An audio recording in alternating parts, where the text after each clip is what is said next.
సంఘానికి నువ్వు వచ్చేటప్పుడు కొన్నిసార్లు కొంతమంది నిన్ను ఇబ్బంది పెట్టేవాళ్ళు ఉంటారు, లేదా నీ గురించి తప్పుడుగా మాట్లాడేవాళ్ళు ఉంటారు.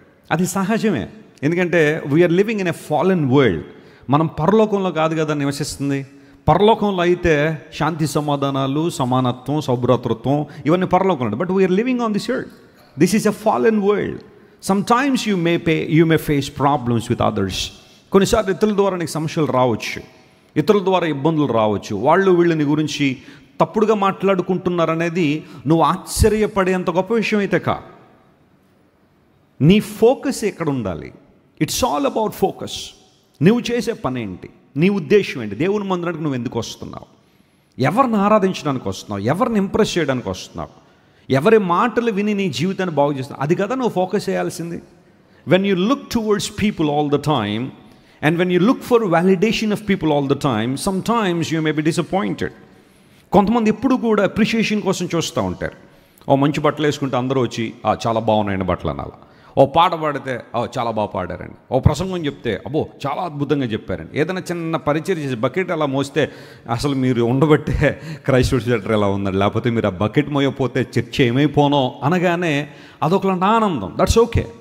అప్రిషియేషన్ అనేది నేను వద్దంటలేదు, కానీ when you always look for appreciation, నువ్వు ఎప్పుడు కూడా ఇంకా అభినందన కోసమే చూస్తూ ఉంటే sometimes people may talk wrong about you. కొన్నిసార్లు నీ గురించి ప్రజలు తప్పుగా మాట్లాడచ్చు, లేదా కొన్నిసార్లు నీ గురించి చెడ్డగా మాట్లాడచ్చు, నువ్వు చేసిన పనిని తక్కువ చేసి చూడొచ్చు. అప్పుడు ఏమైందంటే నువ్వు అభినందనలకు అలవాటు పడిపోయి ఎవరైనా ఒక మాట అనేసరికి ఇంక మంచం ఎక్కేస్తావు. You always look for people's validation. నువ్వెప్పుడు ప్రజలు ఏమంటారా, ప్రజలు మెచ్చుకున్నారా లేదా, ప్రజలు అభినందించారా లేదా అనే విషయం మీద నీ ధోరణి కనుక ఉంటే, నీ ఆలోచన కనుక ఉంటే ఖచ్చితంగా నువ్వు నిరాశపడే సమయాలు వస్తాయి.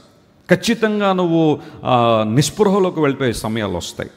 ఆ సమయాల్లో ఇంకా మనుషులు ఏం చేస్తారో తెలియదు, ఎవరెవరి మీద విరుచుకుపడతారో తెలియదు. చేయగలిగిన మంచి పనులు కూడా చేయకుండా పోస్ట్పోన్ చేసేసి దేవుని కొరకు ఆయన ఇచ్చిన సామర్థ్యం, ఆయన ఇచ్చిన పొటెన్షియల్ని చాలామంది ఉపయోగించుకోకుండా నిరుపయోగంగా పడిపోవడానికి కారణం అంటే they always look for people's validation. But the Bible tells us focus on God. He is the one who gives reward. He is the one who lifts you up.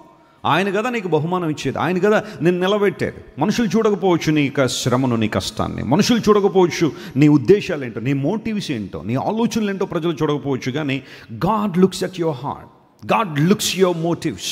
నువ్వు చేసే ప్రతి పని వెనకాల ఉన్న మోటివ్ని దేవుడు చూస్తాడు. అక్కడ నువ్వు క్లియర్గా ఉండగలిగితే అంతకన్నా సంతోషం మరొకటి లేదు. Hallelujah. So focus on God. దేవుని మీద దృష్టి పెట్టుకోండి. తోటి విశ్వాసులను లేకపోతే మరొకరిని చూసి ప్రతిసారి డిసప్పాయింట్ అవడం కన్నా లుక్ అన్ టు గాడ్. అలా అని చెప్పి మంచి మాదిరి కలిగిన వారిని చూడొద్దని నేను అంటలేదు, మంచి మాదిరి కలిగిన దేవుని బిడ్డలతో సహవాసం చేయొద్దని అంటలేదు. కానీ our primary focus should be on God, who is the author and perfecter of our faith.